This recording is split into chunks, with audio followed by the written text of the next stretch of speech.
ঐতিহ্যবাহী অম্বিকেশ্বর শিব মন্দিরের 17তম প্রতিষ্ঠা বার্ষিকীর নানান সনাতন ধর্মীয় কার্যসূচির মধ্য দিয়ে উৎসবের সমাপ্ত হয়। প্রতি বছরের ন্যায় এবছর শনিবার সারাদিন ব্যাপী নানান সনাতনী ধর্মীয় আচার আচরণ পালনের মধ্য দিয়ে শিলচর অম্বিকা প্রতিষ্ঠিত ঐতিহ্যবাহী অম্বিকেশ্বর শিব মন্দিরের 17তম প্রতিষ্ঠা বার্ষিকী উৎসব সমাপ্ত হয়। এদিন ভোরবেলা থেকে উক্ত মন্দির প্রাঙ্গণে সনাতনী ধর্মীয় নীতি ও নিয়ম মেনে শিব পূজার্চনা, শিব বন্দনা, আরতি, যজ্ঞ সহ দুপুরে উপস্থিত প্রায় হাজারখানেক ভক্তবৃন্দদের মধ্যে মহাপ্রসাদ বিতরণ করা হয়। এদিন অম্বিকেশ্বর শিব মন্দিরের পরিচালনা কমিটির প্রাক্তন সভাপতি সুশীল কুমার ও সম্পাদক সিদ্ধার্থ বণিক বলেন, অম্বিকেশ্বর শিব মন্দির শিলচরের অন্যতম প্রাচীন ও গুরুত্বপূর্ণ মন্দির, যা ভগবান শিবের উদ্দেশ্যে উৎসর্গীকৃত। এটি শিলচরের একটি গুরুত্বপূর্ণ মন্দির এবং স্থানীয়দের কাছে এটি শ্রদ্ধার স্থান। মন্দিরটি তার স্থাপত্যশৈলী এবং ভক্তদের আস্থা ও বিশ্বাসের গুরুত্বের জন্য পরিচিত। ওনারা সবাই এই অঞ্চলের ধর্মপ্রাণ ভক্তবৃন্দদেরকে সহযোগিতার জন্য আন্তরিক ধন্যবাদ জানান।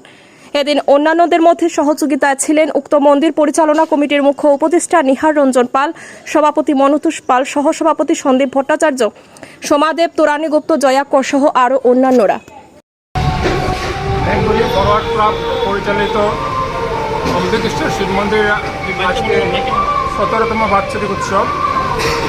প্রতি বছরের মতো এবারও সেই সকাল 7 ঘটিকায় জল ভরাজের সূচনা হয় এবং তারপর রীতি অনুসারে পূজা অর্চনা হয় এবং তারপরে ভোগ নিবেদন করা হয়।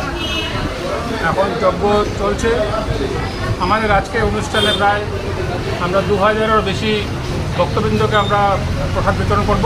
ইতিমধ্যে শুরু হয়ে গেছে। তো আমার সাথে আছেন আমাদের প্রাক্তন সভাপতি তথা অ্যাডভাইজার সুশীল কুমার মহাশয়, আমাদের সহসভাপতি বুদ্ধদেব ভট্টাচার্য মহাশয়, আমাদের সেক্রেটারি সিদ্ধার্থ বণিক তথা আমাদের প্রাক্তন সেক্রেটারি দীপা সিন্ধুরে এবং আমাদের এশিয়ার মহাশয় জয়প্রকাশ কর্মী। আমি আমাদের প্রাক্তন সভাপতি বলব কিছুটা এই মন্দিরের ব্যাপারে কিছু করার জন্য। আমি একসময় মন্দিরের পরিচালনা কমিটিতে ছিলাম, এখন অবসর নিয়েছি। তো মন্দিরের বাৎসরিক উৎসব প্রতি বছরই হয়ে থাকে। আমরা আশা করি সুন্দরভাবে করতে পারি।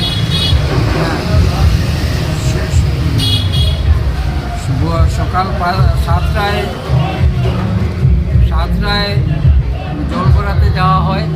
জল ভরায় হওয়ার পরে জল নিয়ে এসে ঘট স্থাপন করা হয়।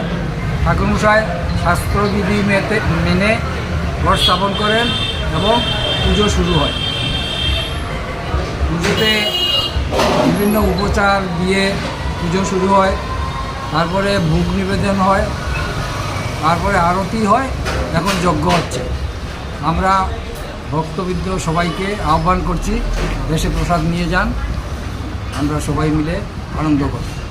সবার জন্য প্রসাদ খোলা আছে, যে চায় তাকেই দেওয়া হবে।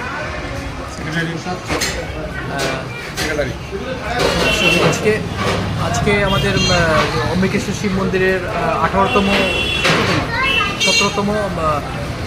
বার্ষিক অনুষ্ঠানের দিবস।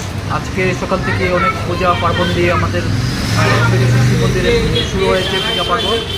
আর এখন আমরা সবাই মানে জনসাধারণের জন্য আমরা খিচুড়ি প্রসাদ রেখেছি, সবাই যাতে ওটা গ্রহণ করতে পারে, সেটাই আমাদের উদ্দেশ্য।